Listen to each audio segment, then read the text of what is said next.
Welcome to Sailing Ruby Rose from Saigon Shipyard. This is hull 1. Things I want you to notice. Anti-foul is done. The blue paint is coming off. And as James said to me this morning when I came into the office, go and look at the boat. It is looking beautiful. This is a month before launch. Lots to show you. Keep watching.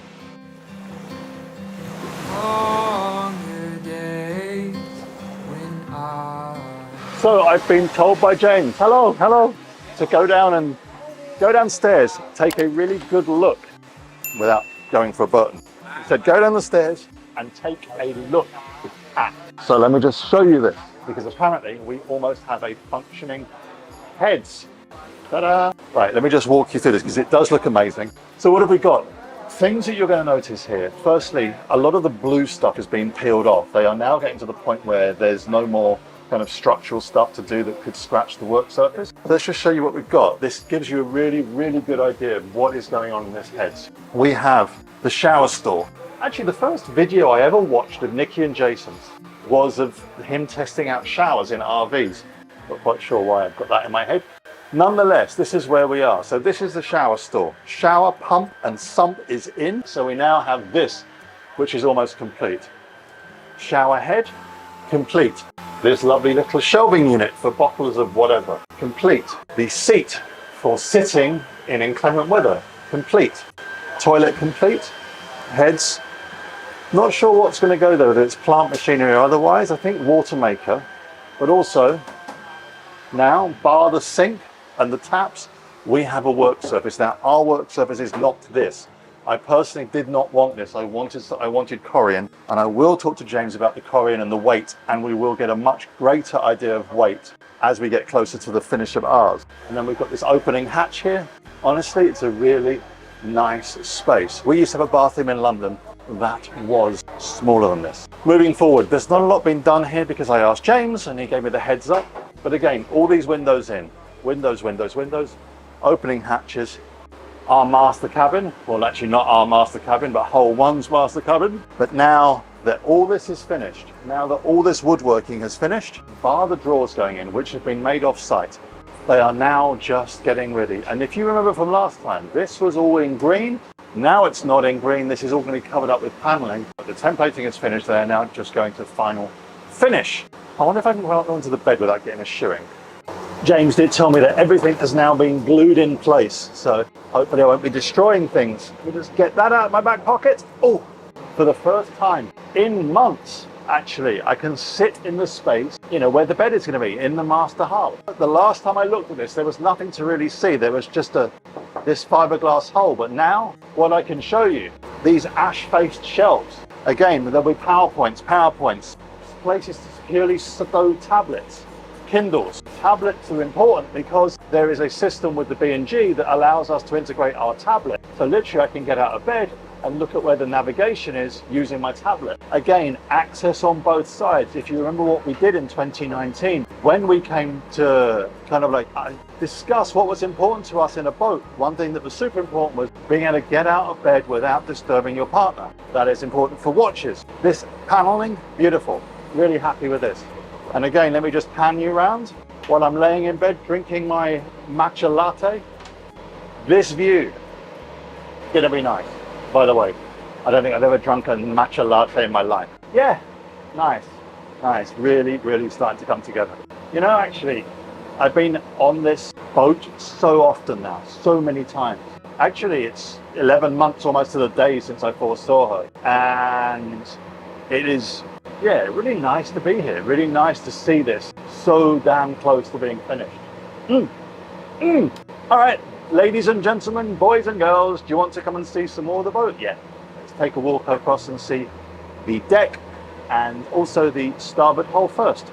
Just before I leave the hull, there is something I just want to show you. I do pick up on little details. For us, it is about little details, and those little details kind of give you a nod to the big details. Now, something I do want to show you. I've just picked up on this. Sinloy, am okay? Just the quality of joinery.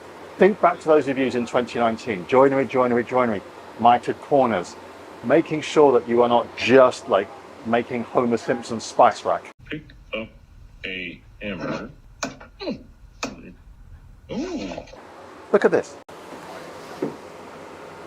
Now, honestly, the last time I saw joinery that good on a boat was, do you know what? I'd actually say that is better than Ruby Rose. The only time I've seen joinery that's better that I picked up on it was a Discovery Catamaran, on a Catamaran. That is bloody beautiful. No, really, really, really beautiful. Steamed, bent to 90 degrees, perfectly finished. It is really amazing. Wow. Ooh, ooh, ooh, suits you. The joinery here is epic.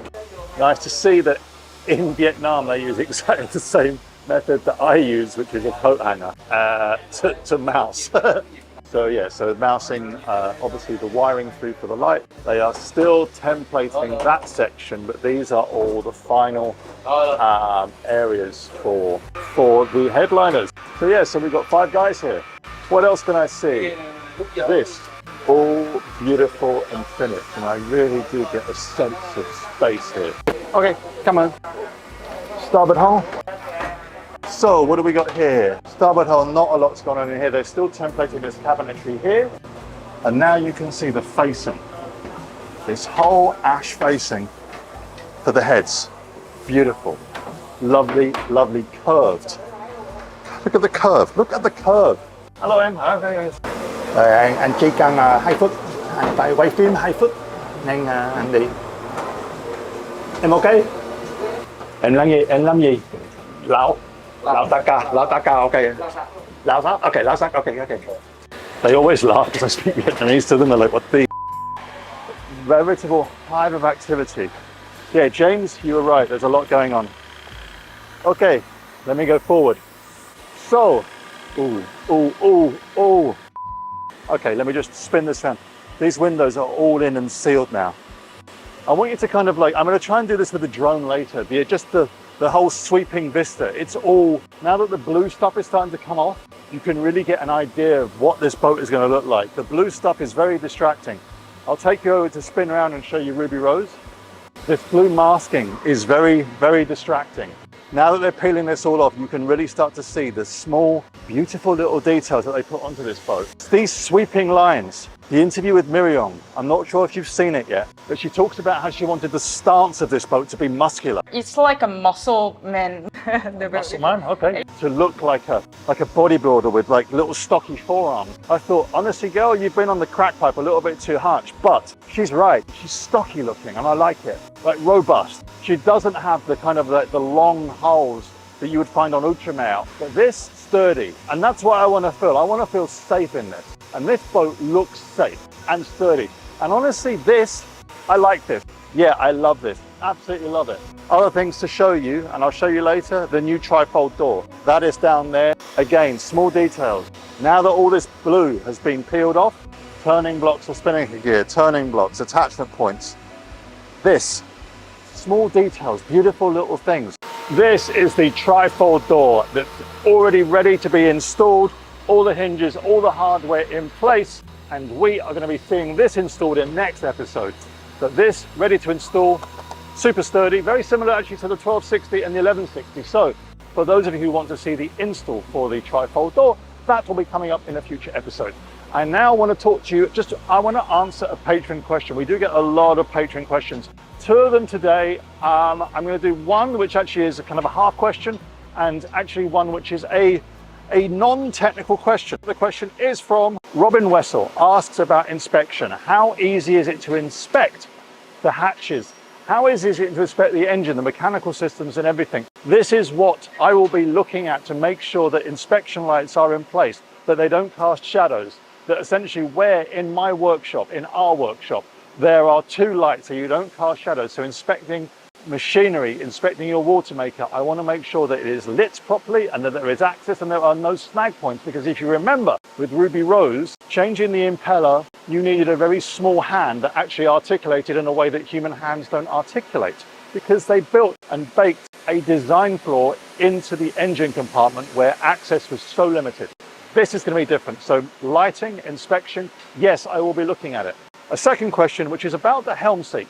Someone has asked, can you remove one helm seat for greater cockpit space? This is not our remit. Nothing to do with us. This is Seawind's design. To the best of my knowledge, there is no facility to remove one helm. that is something for Seawind to discuss. So again, we can only really answer questions that are non-technical. One question we do get asked a lot about, and for obvious reasons, what's going on with Ruby Rose 2? Why do you keep showing hole 1? The reason is as follows, that hole 1 is essentially the first boat, and therefore needs to be put together far, far faster than hole 2, so they can test sail this, flash the off it to make sure they've got it sorted out. But let me just spin you and show you something. Yes, this. So I'm going to show you this quick step on board because you've all been asking for it. It is behind over 1. Today what they're doing, these are the storage bins for the lines. And they have been obviously held in place there because at the moment what they're doing is actually bonding. I'm not going to disturb these guys, they're bonding the port side one in. So that bond is going in there now. Yes, that's all been bonded and then held in. There's a guy in my port side engine bay, my port side engine bay. Not whole ones, my steps, holding tanks. And as I sniff deeply the acetone, yeah, this all sounds really nice. So into Ruby Rose 2, lock has been finished. Let me just step up because I don't have a carbon coach roof at the moment. That's all been taken off to be finished. Mr. Khan has just popped up with a sender unit. Good. You can see there's a big difference between 2 and 1. Look at all this blue stuff, how awful it looks. And now look at 1 where they're polishing the hull. Like I can see his face in that. It looks beautiful. Wow, this is beautiful. Really damn sexy. This not so much sexy. Look at this Kate Winslet lookalike. Sat on my Longeron. Yeah, real hive of activity here. So Ruby Rose 2. Looking good, girl. Looking good. So what do you think? Like a month to go until this boat is launched. She's looking beautiful. Everything that gets peeled off just shows us exactly how stunning she is. The stance of it, as Miriam says, it's like a muscular, kind of like a pugilist, a boxer, kind of like going forth to kind of cut through waves. Maybe a bit too flowery, who cares? I am super stoked for this. I hope you enjoyed it. Give us a like, give us a thumbs up. We do really love your comments. So if you have a comment, let us know down below and we will try and answer it. See you all next week.